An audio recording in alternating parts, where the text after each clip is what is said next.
Okay, I'm going to do a kind of a series of videos on some of these guys that Doge has hired to go in and go through all these government agencies. But I want to start this off with, these guys are not telling the truth. I'm going to be blowing away most of their thoughts on this in these videos, but Doge has nothing to do with government efficiency. If they want to do government efficiency, there's many ways to do it rather than using their chainsaw or whatever the hell. And these guys just simply are not being honest. They're making these comments, and they're kind of surface sort of comments. Look, this is bad, but they don't look deeper into it, and they don't tell you. They're just trying to destroy the entire infrastructure of this country, and then my thought is they're probably going to try to build them back up with a bunch of political appointees. And it just isn't about government efficiency. Anyway, this one is about Anthony Armstrong. He's a banker, like an investment banker or something. And he comes up with this thing about firing these people. And he's talking about how they're so concerned and nice to these guys. They're not nice to these guys. Let's look at his video. And President Trump's been very clear, it's scalpel, not hatchet, and that's the way it's getting done.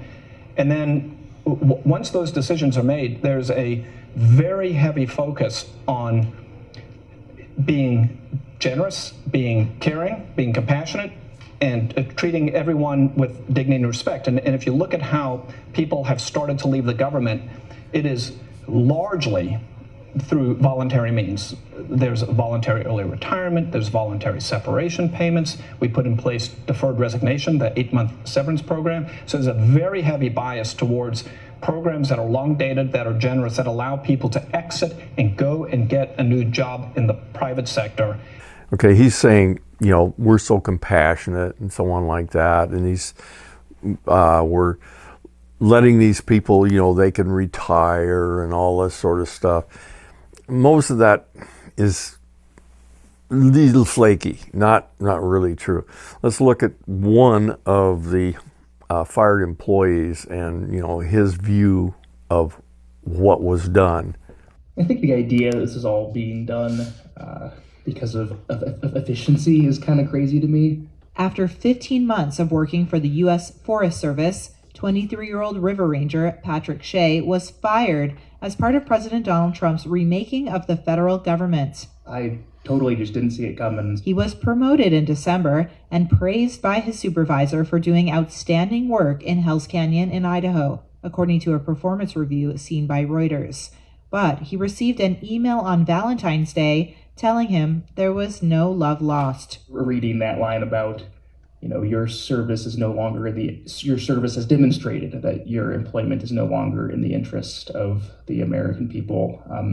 I think that definitely hurt. I definitely felt lied to. Okay, now there's many of these guys. I just picked one out and did a little piece on him. This is not how they were not treated properly. They were treated like garbage. That's all it was. There wasn't any of this compassionate crap that these guys are talking about. None of that was true. He gives an example, and we'll look at this part of the video. Got that. You've got overstaffing. A good example of overstaffing would be the IRS has got 1,400 people who are dedicated to provisioning laptops and cell phones. So if you join the IRS, you get a laptop and a cell phone, you're provisioned. So if each of those IRS officers or employees provisioned 2 employees per day, you could provision the entire IRS in a little more than a month. So 12 times a year, you could re-provision. Why would you have 1,400 people whose only job it is to give out a laptop and a phone? Right. The whole IRS could be handled once a month. So that doesn't make any sense.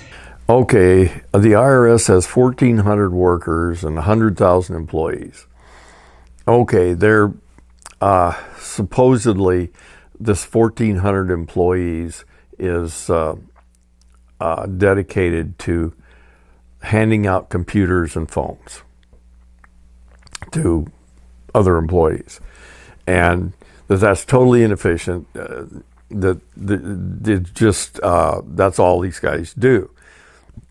Well, of course, it isn't all they do.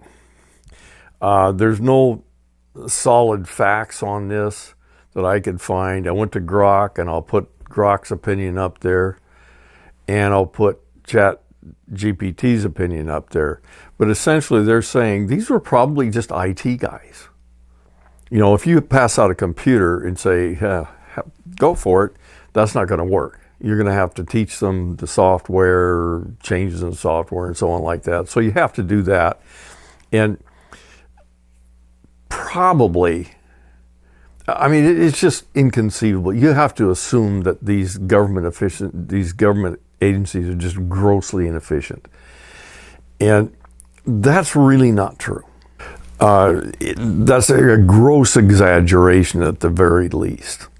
And then he says he hasn't really fired hardly anybody. Let's take a look at this one. A lot of news about rifts, about people getting fired. At this moment in time, less than 0.15, not 1.5, less than 0.15 of the federal workforce has actually been given a RIF notice. So they're selected if they're leaving. It is Basically, almost no one's gotten fired. That's what we're saying. Okay, 0.15%. That number I could not find. I think the way he did this is he talked about handing them some sort of paper or something. I don't know what it was. And so he's just saying, well, everybody else we just fired, you know, with an email or something, you know. But we handed out these people a piece of paper. And no. And of course, they eliminated all the people that had taken early retirement, had been forced into retirement, saying, you can retire now or we're going to fire you. Yeah, okay, that's not part of it either. None of these things are true. This is all just a bunch of smoke and mirrors to cover up what they're trying to do, which is literally destroy the entire federal government system and try to replace those people with people that are sympathetic to Project 2025. That's it on this one. More to come.